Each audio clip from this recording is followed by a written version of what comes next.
Let's go! Welcome to the 1.7 podcast, the place where creatives get to speak the truth about ourselves, our art, and our place in the world.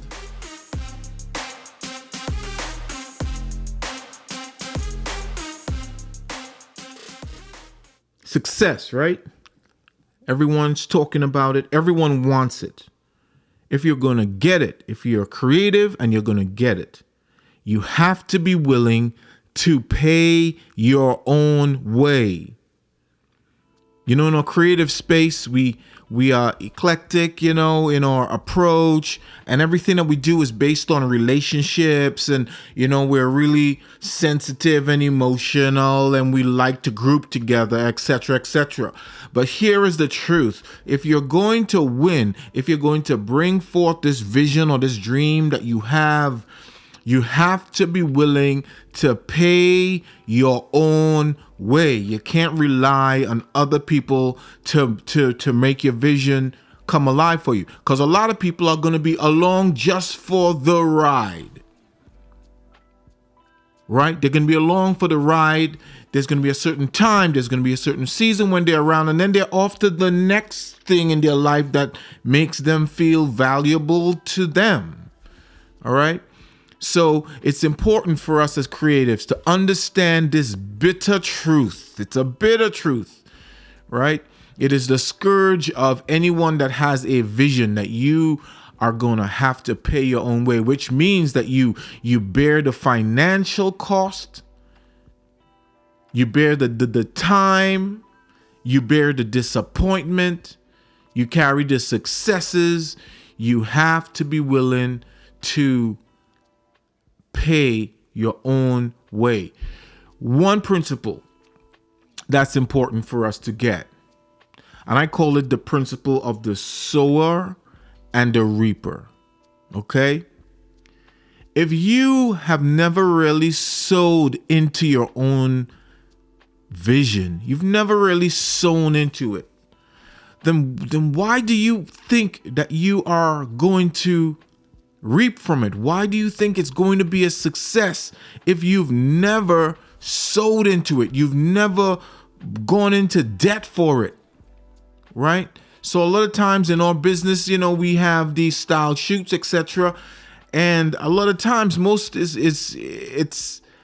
it seems like it's a vision and people coming together, and I agree in working together, etc., etc., etc.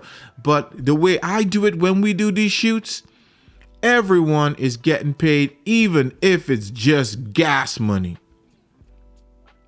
And why? Why is this important? Because we want all of our effort to be fruitful in our relationships, in the partnerships, and at the end product. And I do believe that it is a universal law that if you sow a seed, there is going to be a time for growth and then a time for harvest.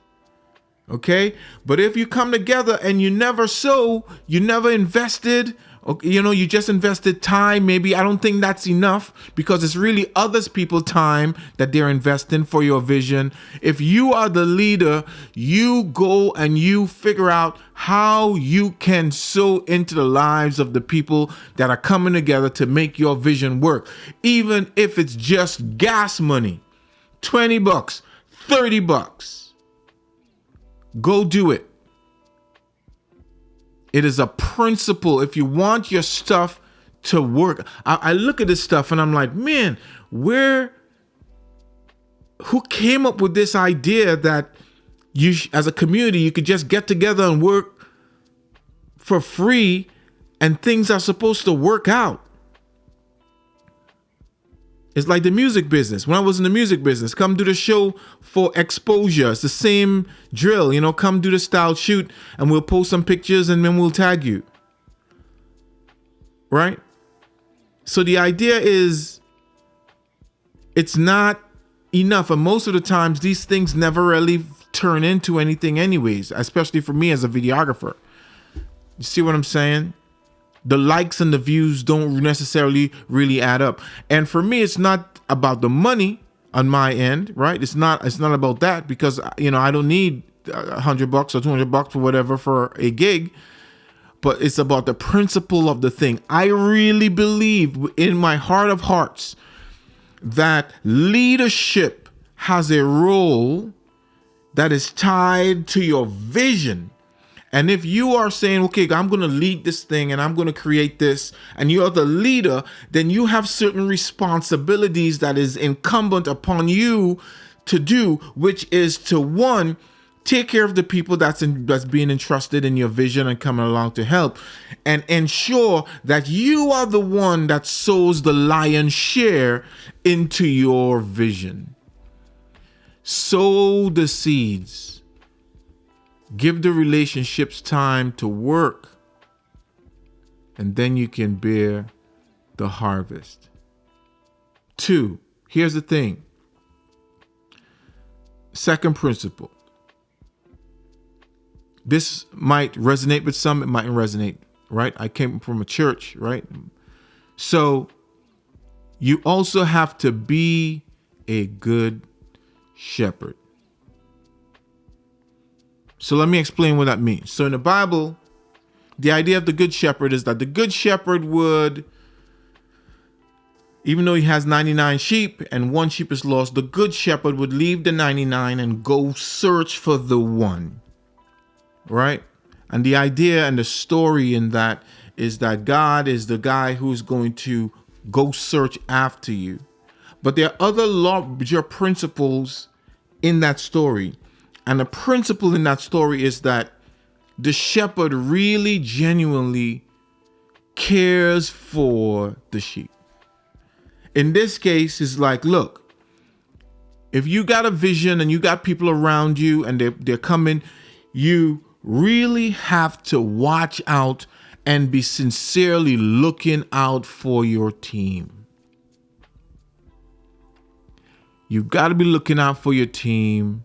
You've got to be looking out for their best interest. I'll give you a story. Here's how we do things here. I'm going to just say it. Here's how we do things. We know that it's a business and we know we got to make money. We get that. So if I have a vision, there's something that I want to launch, so I go to my team. And when I say my team, right, they're not employees. They are 1099s, they are, independent contractors, but we work well together. They believe in Zanley Media, Zanley Weddings. So we're working together. So I say, yo, here's the vision. Here's what I got. How much you think you could do this for to kind of help me out? If they say $2, but in my mind, I already have a number. Right? I already have a budget. So I say, how can what can you do to help me out? What's the price you can give me? And they say $2. But in my mind, it's $4 that I budgeted. Guess what? I'm giving them the $4, man. Right? I'm not just going to say, oh, okay, cool. I'm just going to keep the rest for myself. I've already budgeted for that. Every opportunity that you could do more for your team, you do that.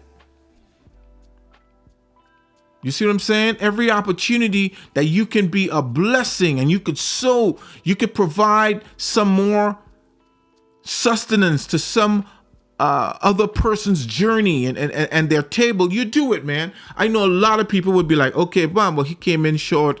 He says 2, I had 4. I'm just going to keep the 2 and roll it because of a bit. Whatever, man. Keep doing you. Keep doing that.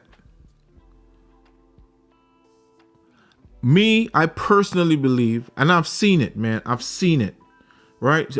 Folks would ask us, well, how do you raise the income and how do you get the capital to do the things that you're doing and all this stuff? How do we get it? We do it because we live by these principles, man. And whether you believe in God or the universe, right, or business is blessed, we're functioning under the right frequencies, bro. We're winning because we're doing the things that winners do. Right? Most of the time in our business, there's no drama with the teams because the teams knows that me personally as a leader know that I got them. Right? I expect them to do the best for me and I do the best for them. And if they're slacking, pull them up. And sometimes I'll tell you this, listen to me, let me be plain. If you are a young creative, right? I would say I'm an older creative, right? Look, and you've never been in a fight, right? You've never had anyone stare you down, right? And you had to put them back or else they're putting you down. You've never been in a fight. Your parents never whooped you, right? Your life came through and you're probably never disciplined. Most likely, and this is what the studies show, most of the times you're going to perceive the world as a completely different place than people who grew up like that. And most of the times you might perceive that the world revolves around you until life punches you in the face, until life disciplines you. You see what I'm saying? So the idea is, even if you have never gone through those things, it is the principles that those things teach you that is important. So even if you haven't been in a situation where you got in a fight, and it's a boys' school, man. It's like a Roman Catholic boys' school. So it's like the whole entire yard is up in arms because two guys are fighting, right? Everybody circle around. I mean, I lost that fight too because I started it. So, but it taught me that, listen, if you're going to come out on the other side, no one's jumping in, man.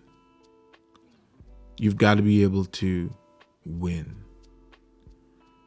And you win with humility, understanding the principles of life, valuing the people that come around you, not just thinking that, it's all about you. It's never all about you. It's about what we can actually do together. It's one of the guys that came to, he was on a podcast, Ben Obi. He was in the last episode. You know what he said to me one time? Because we were talking about it. Because we are older guys and we're talking about some of the younger creatives that we work with. And we grew up differently. So it's different, right? So we're talking. And here's what he said to me. He says, "Yo, listen, those younger cats, if they're doing something and like 2% of what they're doing makes them feel funny, they won't do it." I'm like, really? He's like, yeah.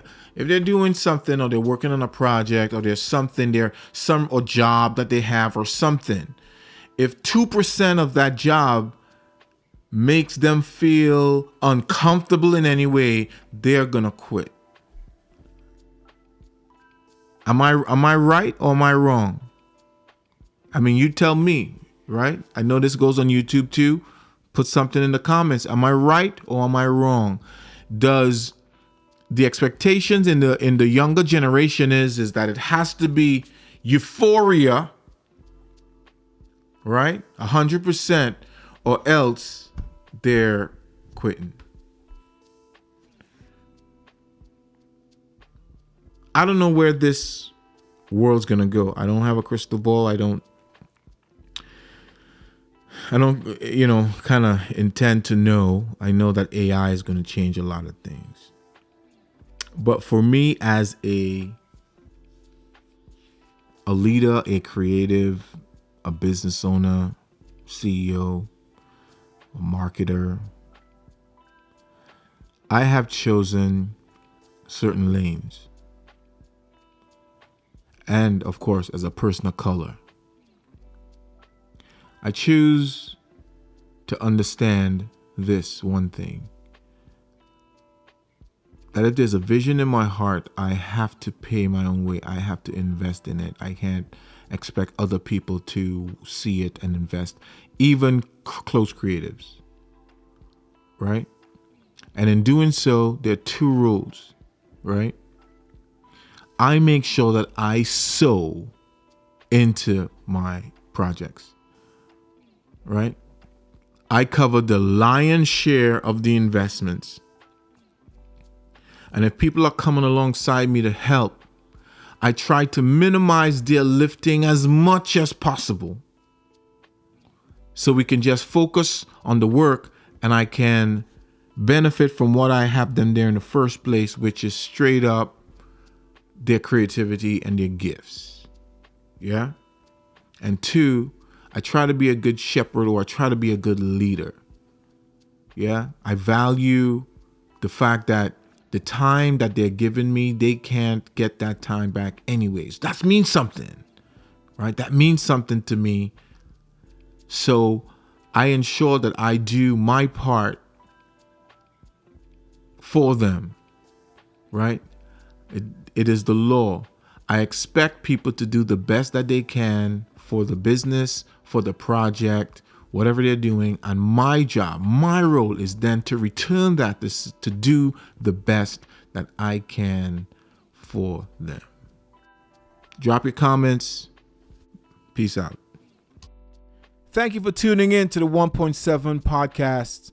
We really do appreciate you taking your time out of your day to give us a listen. And we do hope that you really got something today out of the conversation. Be sure to follow us. We definitely want to be friends over at Instagram at Zandley Media. Until next time, keep creating. Right.